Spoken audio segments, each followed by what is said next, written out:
Abra sua Bíblia no Salmo de número 19. Salmo de número 19. Durante essa semana, no grupo do WhatsApp dos pastores aqui da região, um pastor postou um evento que ele teria, onde um dos temas seria a explanação dos Salmos 23. E até criou-se ali uma discussão que nós precisamos aprender e até ensinar à igreja que os salmos é o conjunto de vários salmos, ou seja, o salmo é 23 e não Salmos 23. Então, hoje você vai abrir a sua Bíblia no Salmo 19. Salmo 19 é um salmo talvez também tão conhecido quanto o Salmo 23. Este salmo, segundo C.S. Lewis, um grande escritor inglês do século XX, ele considera como uma das mais bonitas poesias escritas por Davi. Diz assim, versículo 1, os céus declaram a glória de Deus, o firmamento proclama a obra das suas mãos. Um dia fala disso a outro dia, uma noite o revela a outra noite. Sem discurso nem palavras, não se ouve a sua voz, mas a sua voz ressoa por toda a terra, e as suas palavras até os confins do mundo. Nos céus ele armou uma tenda para o sol, que é como um noivo que sai do seu aposento e se lança em sua carreira com a alegria de um herói. Sai de uma extremidade dos céus e faz o seu trajeto até a outra, e nada escapa ao seu calor. A lei do Senhor é perfeita e revigora a alma. Os testemunhos do Senhor são dignos de confiança e tornam sábios os inexperientes. Os preceitos do Senhor são justos e dão alegria ao coração.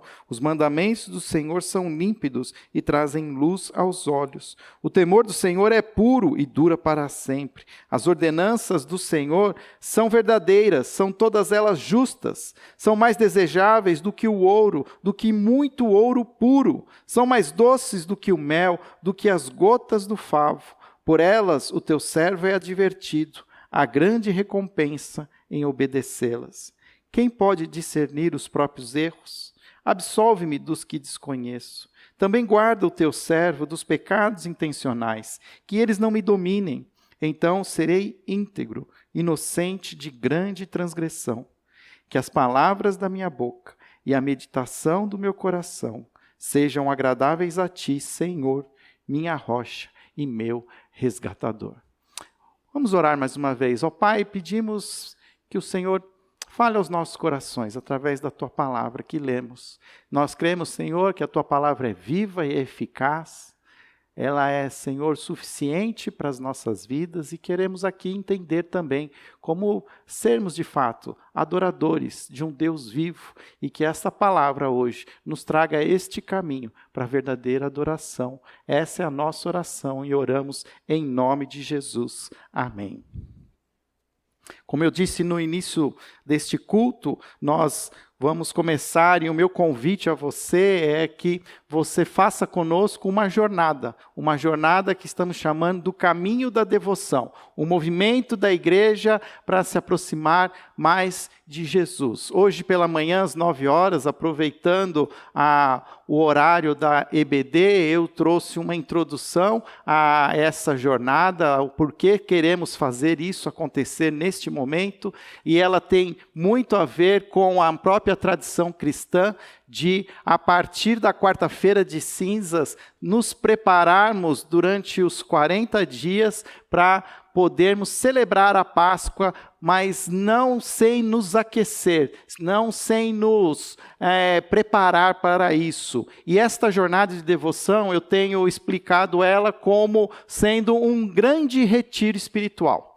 Um grande retiro espiritual onde nós não vamos sair em retiro, mas nós vamos trazer esse retiro para a nossa rotina, para a nossa agenda. É como se nós convidássemos, de fato, Jesus para viver conosco todos os dias, a olhar conosco a nossa agenda, as nossas prioridades, começarmos a olhar aquilo que ocupa o nosso tempo, como podemos nos tornar mais assertivos na nossa adoração. E uma das ferramentas que nós vamos usar é esse livrinho, um devocionário que nós desenvolvemos, onde nós escrevemos 40 devocionais que começam hoje. Então, você começa lendo o primeiro hoje, porque a nossa conta é contar 40 dias até a quinta-feira que antecede o feriado da Páscoa. Já recebi mensagens de pessoas já querendo me corrigir, que eu devia começar no dia 3 para dar certo, cair no domingo. Não, nós queremos começar no dia 1º de março. A nossa jornada, ela começa no dia 1º de março. A quaresma cristã, conforme ela tradicionalmente é ensinada, ela não conta, na verdade, os 6 domingos que antecedem a Páscoa. Por isso, se tornam esses 40 dias exatamente até o sábado, que nós conhecemos, e muitos como sábado de aleluia. Mas eu estou usando a ideia, eu não estou aplicando a regra para a nossa igreja. A ideia é a gente também ter 40 dias de caminharmos nesse movimento de busca desse retiro, dessa devoção, de aprimorar a nossa vida devocional. E queremos que você, então, se desafie a participar conosco. Cada livrinho desse nos custou a produção R$5, e é o preço que nós estamos repassando. Então, você pode comprá-lo, e eu falo também, não compre um para a família só, não tenha síndrome de pobreza, mas dê um para cada um, para que você possa levar o seu livrinho, para que você possa tê-lo, cada um ter o seu, e você possa ali ler os devocionais. E a ideia é nós caminharmos juntos nesse caminho de devoção. E para esta primeira semana, toda semana nós vamos estar abordando um tema, um pilar por onde baseamos a visão da igreja. E uma das práticas que nós queremos como igreja é sermos de fato verdadeiros adoradores desse Deus vivo. Então, durante essa semana, toda a temática do devocional, ela aborda um movimento em direção a uma vida de adoração. Como o Salmo 19 pode nos ajudar nesse sentido? O Salmo 19 é um salmo especial, já destacado aqui por mim, mas ele apresenta uma linha de pensamento que vai nos ajudar a entender a adoração ao Senhor. O salmista, ele começa, e ele divide, na verdade, esse salmo em 3 partes. Em 3 partes, onde ele divide as revelações de Deus. É a própria maneira como Deus havia se revelado no Antigo Testamento.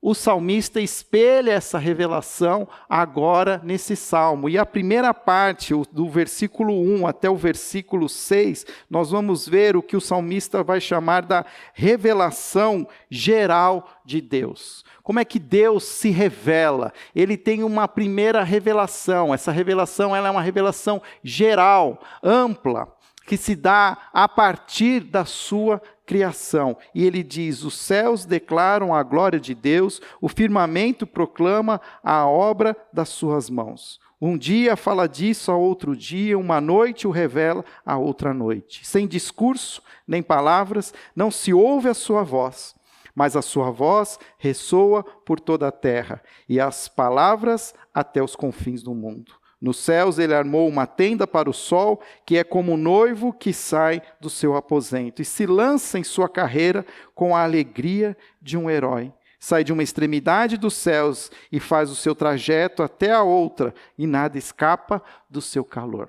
Segundo o salmista, uma das melhores maneiras de você conhecer quem é Deus é olhando para a criação desse Deus. E uma das maneiras como ele fala para nós fazermos isso é olhar para os céus. olhar para os céus, uma coisa que muitas vezes nós não fazemos. Nós, moradores de uma grande cidade, pouco temos tempo para ficar olhando para o céu. Isso quando conseguimos enxergar o céu.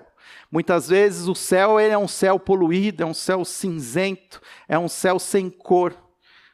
Agora, até por causa dessas últimas chuvas, eu não sei se você tem olhado para o céu, mas muitas vezes eu pego a Anhanguera para chegar até a igreja e eu consigo contemplar um pouco do céu. E o céu anda mais limpo, anda mais azul. E este céu, ele é um pano de fundo onde o salmista deseja que encontremos essa revelação de quem é Deus. Se queremos conhecer Deus, precisamos conhecer a sua criação. E ele coloca como um ponto alto da criação de Deus, o salmista, ele escolhe o sol. O sol como um astro que precisa ser contemplado. Na verdade, o salmista tinha a intenção de confrontar também o leitor da sua época, que em muitos momentos admitia o sol como um deus. É fato, e você conhece, os próprios egípcios consideravam o sol um deus, o deus sol. E assim outros povos também da Mesopotâmia também entendiam Deus como sol. E se nós também não conhecêssemos Deus como conhecemos, provavelmente acharíamos que o sol valeria a pena ser adorado. O fato é que, quando o salmista fala do sol, ele está nos falando de um Criador muito maior do que este sol. Hoje de manhã, eu entrei lá, comecei a ver uns vídeos sobre o Sol, e é interessante como até a tecnologia nos ajuda, mostrando o planeta Terra chegando perto do Sol, como ele é tão pequeno perto do Sol. Que a energia que o Sol produz, ela é equiparada a 100 bilhões de dinamites explodindo por segundo. E se não bastasse só o Sol e a galáxia, a Via Láctea, que de alguma maneira por muito tempo se achou que era o centro do universo, com as novas tecnologias, com o telescópio Hubble, hoje é sabido que existem pelo menos mais outras 100 bilhões de galáxias. O universo é infinito. E o que isso nos mostra? Que o nosso Deus é um Deus infinito. É um Deus que se revela continuamente. Um dia fala disso a outro dia. Todos os dias, a natureza criada por Deus, ela nos revela o Criador. Eu estou lembrando aqui de uma tradição na nossa casa, que quando temos a oportunidade, nós gostamos de ir para a praia. E gostamos de ir para uma certa praia em São Sebastião, chamada Guaicá. E uma coisa gostosa que tem nessa praia, além de toda a beleza natural, é poder contemplar o pôr do sol. Não tem como você estar naquele lugar e não esperar pelo pôr do sol. E é interessante ver como as pessoas, elas se acomodam nas suas cadeiras de praia, elas começam a esperar por esse lindo espetáculo da natureza. O fato é que a natureza, ela encanta os nossos corações. Mas não é a natureza, é o Deus, criador dessa natureza. Infelizmente, o ser humano anda tão distante do Criador, tão rebelde, tão obstinado, que hoje ele cria teorias para a origem da vida que eliminam a necessidade de um Criador. Você já parou para pensar nisso? Que, na verdade, nós muitas vezes somos tentados a aceitar as teorias, que são teorias. Teorias não são comprovadas, são hipóteses. Estão em abertas, mas são tentativas de se excluir um Deus criador que criou todas as coisas. Eu tenho hoje a oportunidade de viver perto de uma boa área verde. E uma coisa que eu tenho aprendido a fazer é contemplar os pássaros. Contemplar os pássaros não é uma coisa fácil, você precisa ter paciência, você precisa esperar. Dificilmente você acha o pássaro, de um encontro, mas você precisa estar ali, parado, sentado, esperando, quando as coisas parecem que não estão calmas, é que eles aparecem. Por causa disso, eu já aprendi a reconhecer alguns passarinhos diferentes. Já reconheci o alma de gato, um pássaro marrom de olhos vermelhos, até meio sinistro. Por isso será a alma de gato. A gralha, muito bonita no seu azul marinho. Outro passarinho que vai lá furar minha como é que eles chamam? O verdinho? Nossa, me fugiu o nome dele. Sanhaço. Danado sanhaço. Ele não come a jabuticaba, ele só fura. A variedade da criação do Senhor é tremenda. E nós não estamos hoje dispostos a contemplar essa criação. Quando nós falamos de devocional, quando nós falamos de retiro espiritual, nós precisamos aprender a contemplar a natureza. Uma das disciplinas espirituais que eram ensinadas pelos pais da igreja era solitude. É você estar só, é você se afastar da multidão. E não tem lugar melhor para se afastar da multidão do que num belo parque. Nós temos até parques na nossa cidade, temos algumas áreas muito bonitas, e nós precisamos aprender a parar na nossa agenda e sentar e contemplar essa natureza, olhar para o céu. E permitir que este céu nos ensine quem é o Deus que queremos adorar. Essa revelação geral, ela não só é contínua, mas ela é universal, pois ele diz: a sua voz ressoa por toda a terra, as suas palavras até os confins do mundo. Esse mesmo sol que se põe na praia de Guaicá, em São Sebastião, ele se põe ao redor do mundo. Todos, sem distinção, são capazes de ver a linda criação do Senhor. Se você olhar para Romanos capítulo 1, Paulo, quando conversa com a igreja em Roma, ele é bem categórico em dizer que um dos pecados que a humanidade tem é não reconhecer a criação.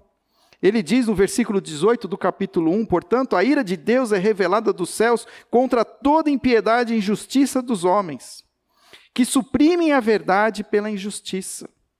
Pois o que Deus se pode conhecer é manifesto, e entre eles, porque Deus lhe manifestou, pois desde a criação do mundo, os atributos invisíveis de Deus, seu eterno poder e sua natureza divina têm sido vistos claramente, sendo compreendidos por meio das coisas criadas, de forma que tais homens são indesculpáveis.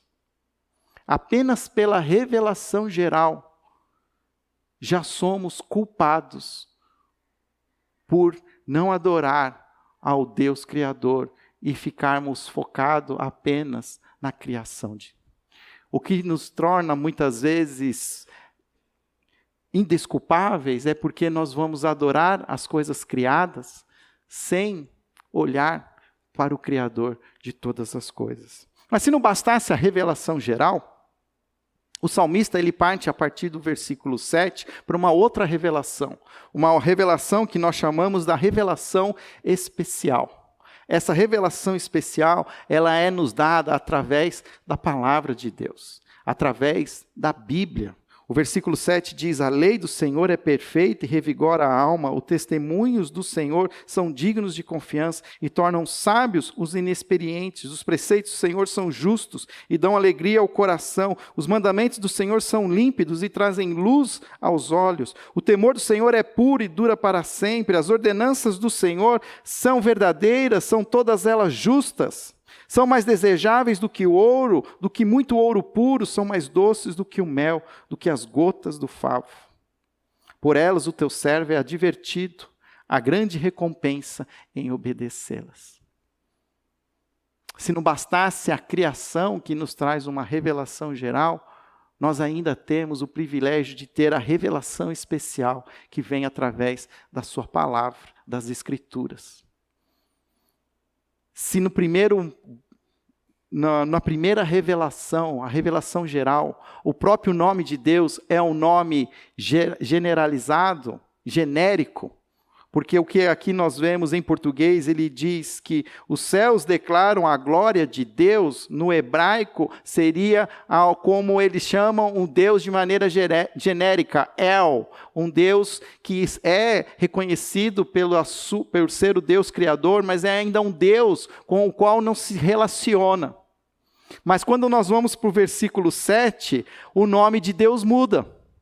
Por causa da revelação especial, por causa da Bíblia, nós podemos saber quem é esse Deus, como esse Deus se revela através das Escrituras. A minha Bíblia em português apresenta a palavra Senhor, que é escrita em caixa alta, todas as letras maiúsculas. No texto hebraico é o que o judeu chama o Deus de Yahvé, Jeová. A partir desse momento é possível se ter um relacionamento com esse Deus. A revelação especial, a própria palavra de Deus, ela vai nos ajudar a ter esse relacionamento com Deus. Uma das últimas orações que Jesus fez, já lá no Getsêmani, é descrita pelo apóstolo João. E em certo momento, Jesus ele faz uma oração: Senhor, peço que eles possam ser um comigo, como eu sou um contigo. O que Jesus está querendo dizer com isso? Que existe um desejo de Deus de se relacionar conosco, de sermos íntimos. O desejo de Deus não é só nos mostrar a sua grandeza através da natureza criada, mas é também se revelar e dizer quem Ele é através das Escrituras. Toda a lei de Deus, como Ele diz, ela é perfeita. Por que ela é perfeita? Porque a lei, ela reflete o caráter de Deus. Muitas vezes a gente olha para as leis e pensa no Velho Testamento, pensa nos 10 mandamentos, não matarás, não adulterarás, não dirá falsos testemunhos, e a gente fica pensando muito nos imperativos, não. Mas o fato é que existe também um outro atributo desses 10 mandamentos. A partir desses imperativos, nós podemos reconhecer quem é Deus, o que Deus espera de nós, quem Ele é. E toda a lei, sendo perfeita, mostra que esse Deus é um Deus perfeito, é um Deus santo, é um Deus que deseja ser adorado. Os testemunhos do Senhor são dignos de confiança e tornam sábios os inexperientes. Por que é nos revelada a palavra de Deus? Para que tenhamos conhecimento, para que tenhamos histórias para contar. Um dos grandes propósitos da Bíblia é que tenhamos sabedoria. Provérbios também diz: o temor do Senhor é o princípio da sabedoria. Quando eu olho a criação, eu me assombro com o poder desse Criador.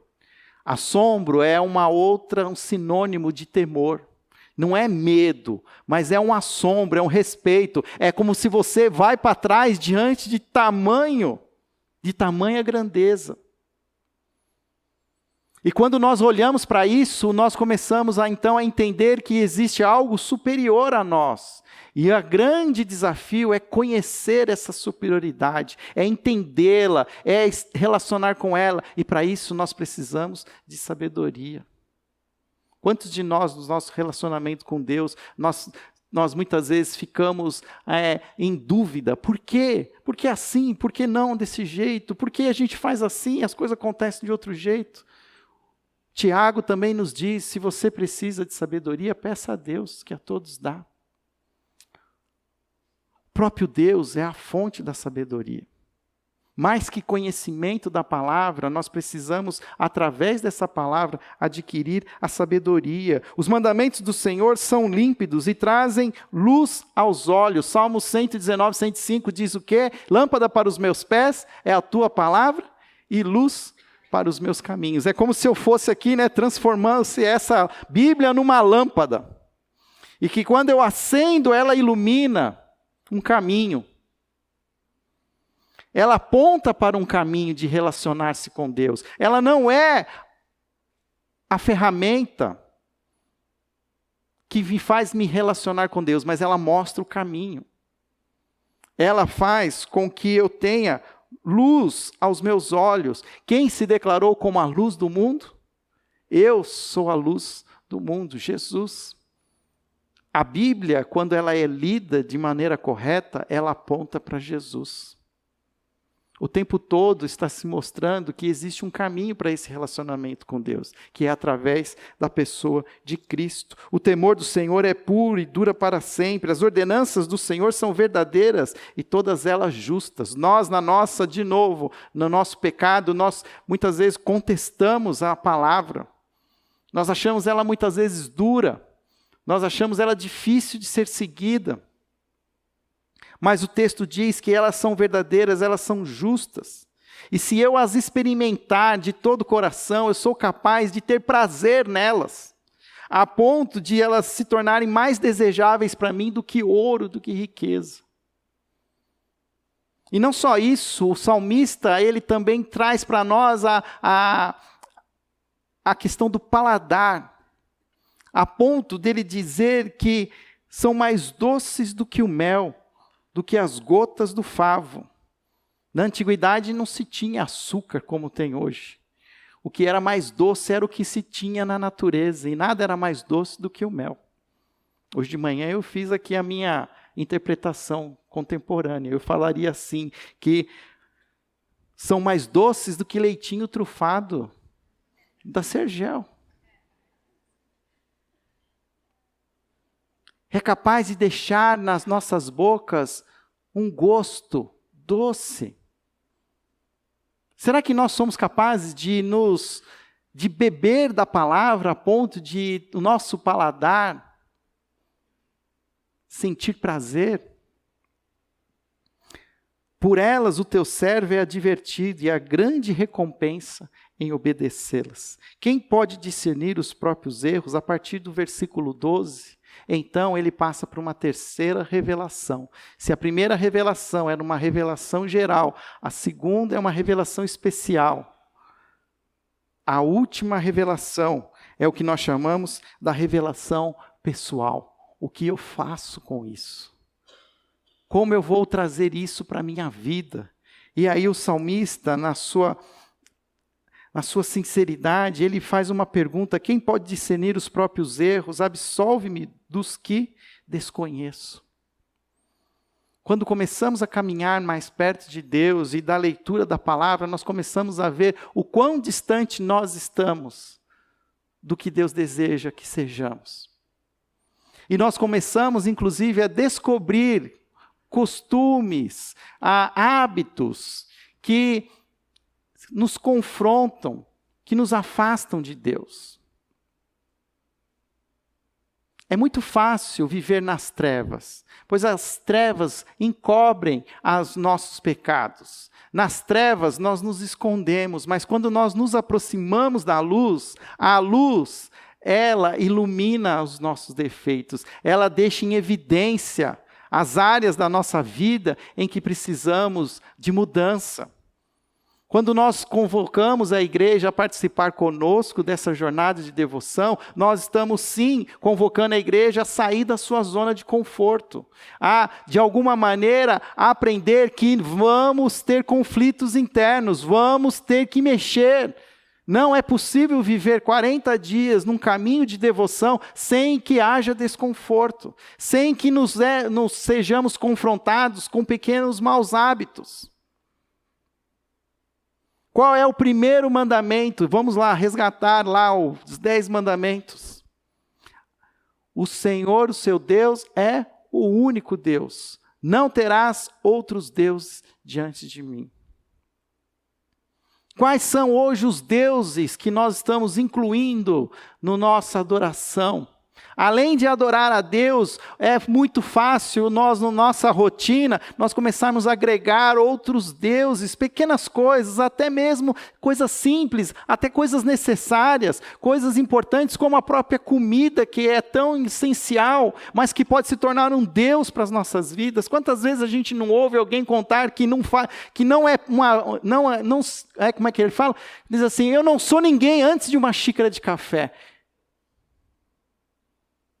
Eu entendo a brincadeira, mas por trás da brincadeira sempre tem algo de verdade, porque a pessoa está dizendo assim: eu preciso do café para viver. E você não precisa do café para viver, você precisa de um Deus para amar.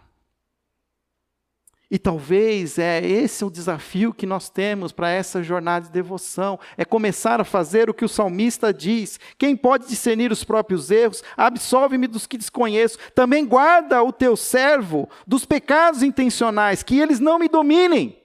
Então serei íntegro.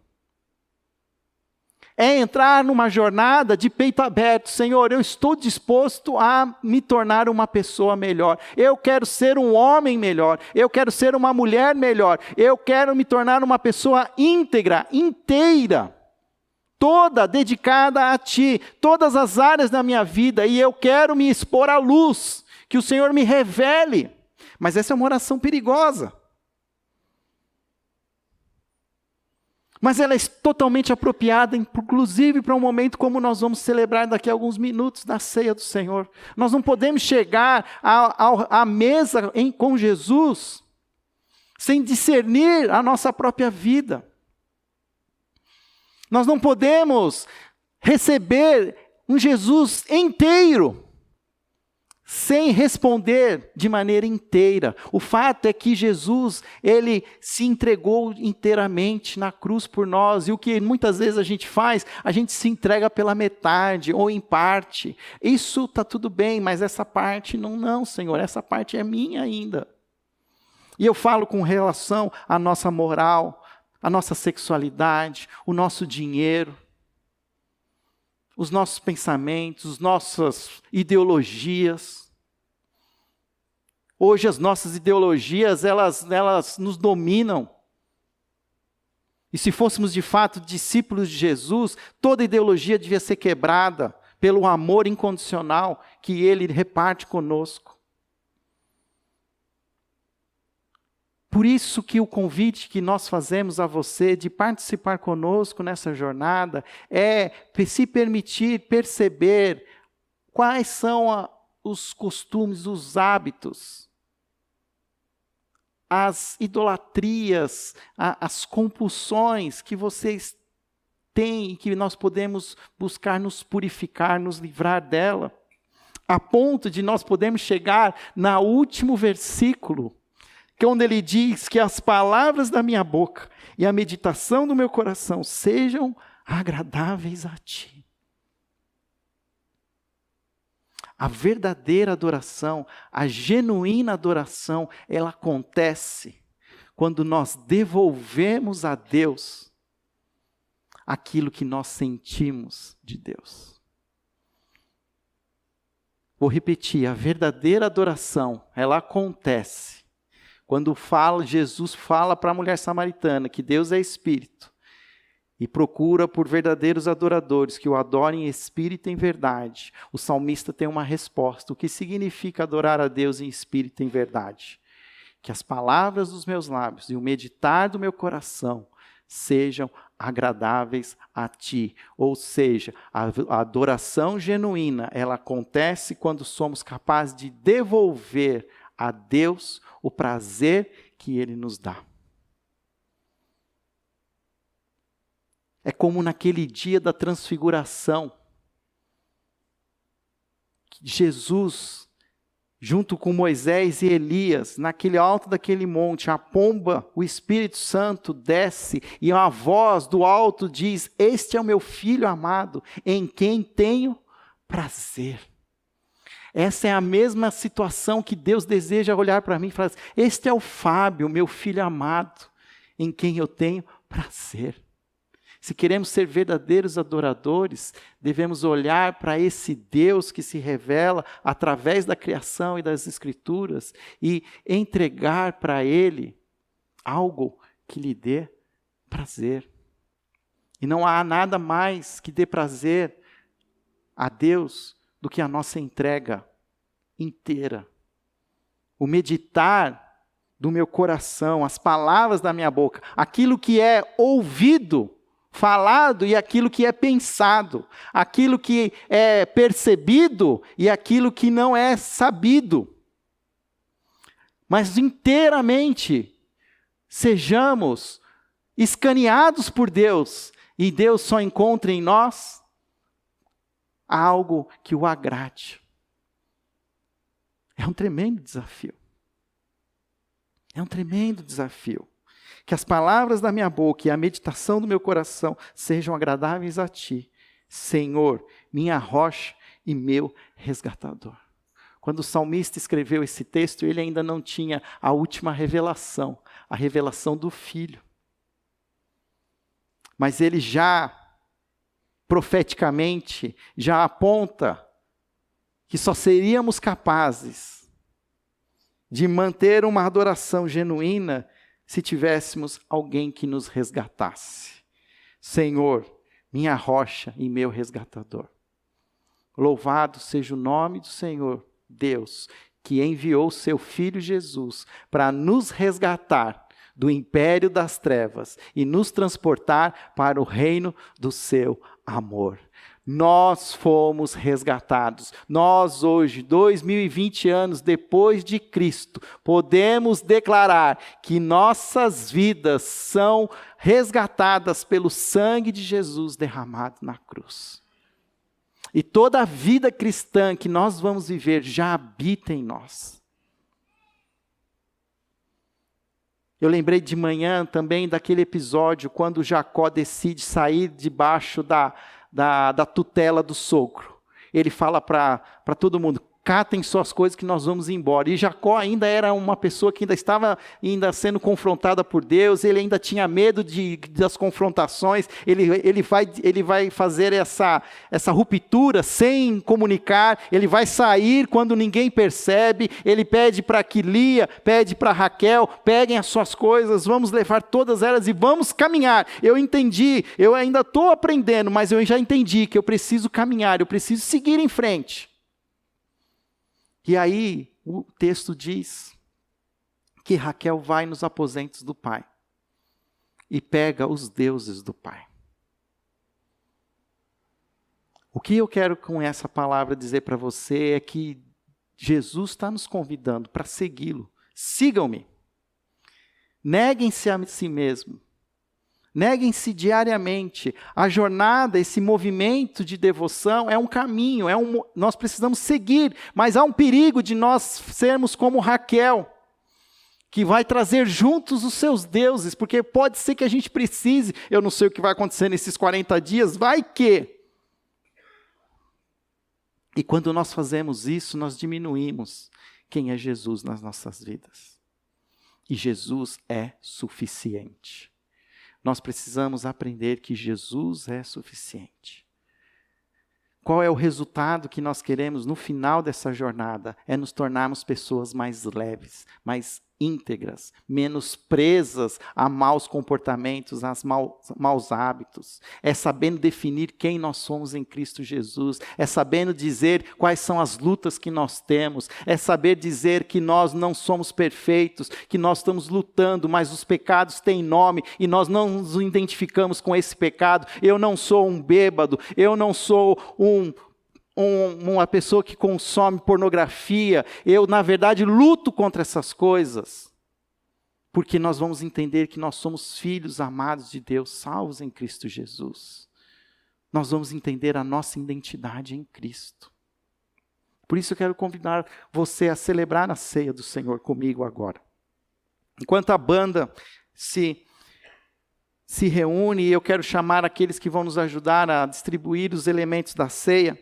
Eu quero convidar você a discernir o seu papel, o seu chamado como filho de Deus.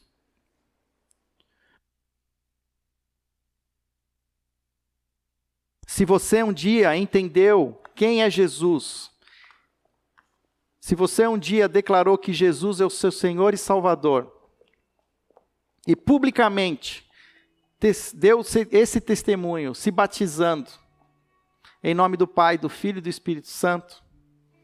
Você é um filho de Deus, salvo em Cristo Jesus e parte viva da igreja. Eu convido você a celebrar a ceia, a você estar conosco na mesa de Jesus. Mas para estar na ceia, como naquele dia em que Jesus fez a última ceia com seus discípulos, era preciso lavar os pés. Pedro achou que precisava ser inteiro lavado, e ele diz: você já foi lavado por inteiro, eu só preciso lavar os seus pés. O fato é que nós já fomos um dia purificados por Deus, pelo sangue de Jesus derramado na cruz. Mas a gente ainda continua pisando nessa terra cheia de pecado. Nós continuamos muitas vezes absorvendo esse pecado. Os nossos pés estão sujos de pecado. E eu quero dar oportunidade para você, diante desse Deus vivo, confessar o seu pecado, a se arrepender e repartir dos elementos da ceia de maneira limpa diante do Senhor. O que hoje tem absorvido o seu tempo? O que hoje você tem dependido disso? Que maus hábitos você tem adquirido ao longo do tempo? Que dominam a sua agenda? Que coisas hoje que você perde o controle?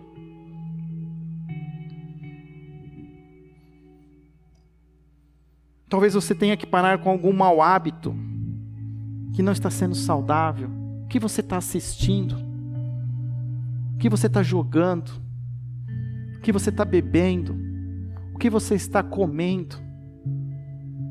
A hora é agora. A hora é agora. Sigam-me. Pegue a sua cruz. Neguem-se a si mesmo e sigam-me. Senhor, queremos diante de Ti colocar o nosso coração. Pai, quão difícil muitas vezes é nós nos entregarmos totalmente.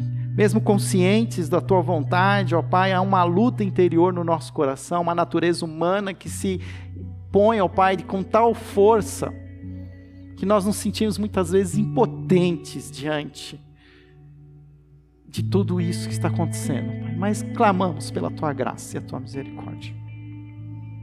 Queremos juntos, Senhor, caminhar durante esses 40 dias como um retiro espiritual, onde podemos entender a Tua presença na nossa rotina e permitir que o Senhor nos molde, nos purifique, nos limpe. Mas para isso nós queremos também nos aproximar de Ti. Queremos, Senhor, nos colocar diante do Senhor em oração e na leitura da Tua palavra, para que o Senhor nos revele os Teus propósitos. E desta maneira, ó Pai, queremos agora também celebrar esta ceia do Senhor, como fazemos rotineiramente, como memória, resgatando, ó Pai, o sacrifício de Jesus na cruz, para que possamos trazer à nossa memória o preço do nosso pecado, o quanto custou nos resgatarmos do império das trevas. Que isso, Senhor, não traga em nós um peso, mas traga em nós, ó Pai, uma responsabilidade de entendermos que somos agora chamados para sermos filhos de Deus, que possamos viver assim como filhos. Essa é a nossa oração, em nome de Jesus. Amém.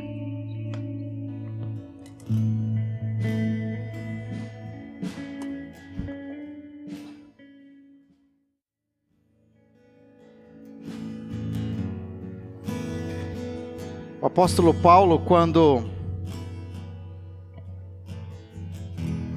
ensina a igreja de Corinto a celebrar a ceia, diz que é necessário nós discernirmos o corpo de Cristo. Nós não podemos comer do pão sem entender o que Jesus diz quando Ele pega o pão, reparte e diz: este é o meu corpo que é dado em favor de vós. O fato é que, porque Jesus morreu na cruz, nos tornou agora parte da família de Deus, somos igreja. Igreja é corpo de Cristo. E esta jornada, ela está começando, e um primeiro desafio que eu peço que você tenha é que você comece a discernir qual é o seu papel no corpo de Cristo. Qual é a área que Deus tem falado ao seu coração, que você pode ministrar como um servo. Onde existem hoje necessidades, carências da presença de Deus, da luz de Jesus, e você é a resposta a essa carência. Talvez alguns de nós já sabemos e estamos nos fingindo de mortos. Talvez alguns outros não tenham ainda essa noção, mas eu quero ensinar para você uma oração. Uma oração que é muito perigosa, mas eu vou ensinar. Você vai começar a orar: ó Senhor Deus, que queres tu de mim? Ó Senhor Deus, o que queres tu de mim? E Ele vai te responder. Ele vai te responder. O texto sagrado diz que Jesus tomou o pão, repartiu e disse: este é o meu pão, o meu corpo, que eu reparto com vocês. Comam em memória de mim.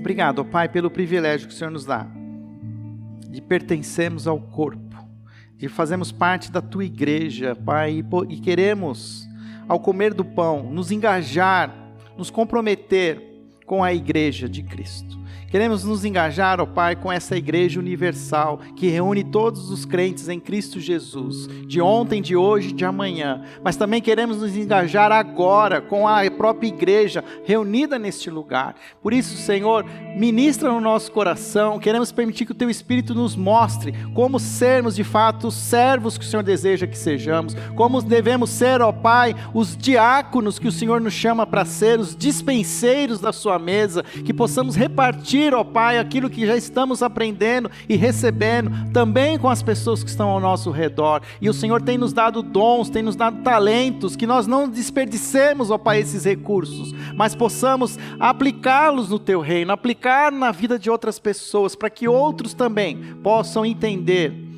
a grandeza e o tamanho do Seu amor. Essa é a nossa oração e nós oramos em nome de Jesus. Amém.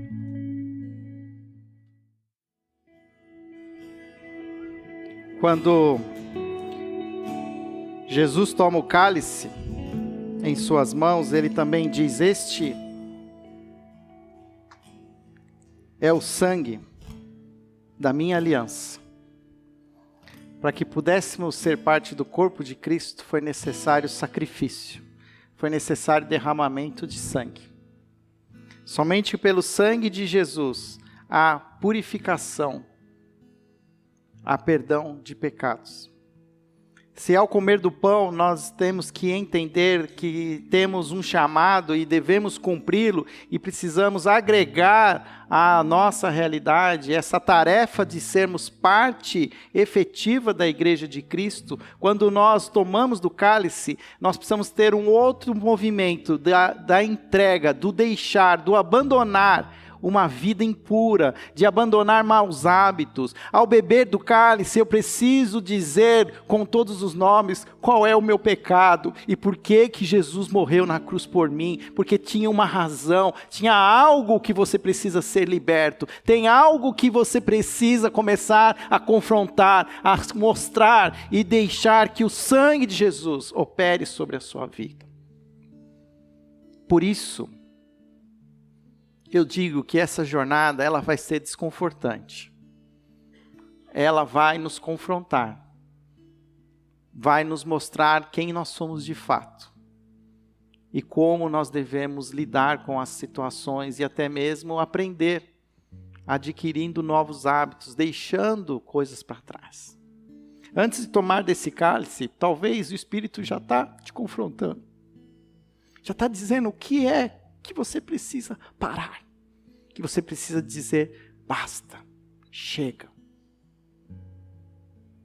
Talvez você não vai conseguir fazer isso sozinho, talvez você vai precisar de ajuda, talvez o seu grande desafio é expor que você precisa de ajuda. Confessem os seus pecados uns aos outros para serem curados.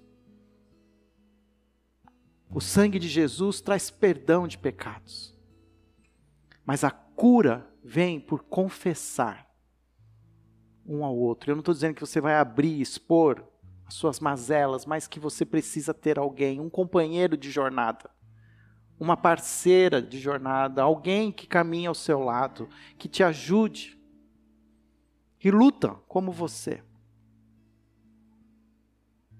Não carregue sozinho todo o peso. estão cansados, sobrecarregados. Coloquem sobre mim o peso de Jesus, que o meu fardo é suave, meu jugo é leve. Jesus colocou o cálice, pôs o cálice em suas mãos e disse: este é o meu sangue, é uma nova aliança que eu reparto com vocês. Bebam em memória de mim. Senhor, que possamos ser de fato corajosos de nos expor diante de Ti. Permitir que o Senhor mova em nós, ó Pai, o sobrenatural, nos ajudando a vencer as tentações, a vencer os nossos maus hábitos, nossas falhas, nossos defeitos de caráter. Senhor, isso é algo que é mais, que precisamos, Senhor, muitas vezes agir. Vai exigir de nós energia. Mas, ó Pai, nós queremos caminhar essa jornada, permitindo que o Senhor nos molde, que o Senhor nos confronte, que o Senhor nos quebrante, que o Senhor nos quebre e nos faça de novo. Por isso, Senhor, nós te louvamos pelo seu amor, pela sua graça, porque onde abundou o pecado, superabundou a graça. Por isso nós te louvamos e louvamos com alegria no nosso coração. Assim oramos em nome de Jesus. Amém.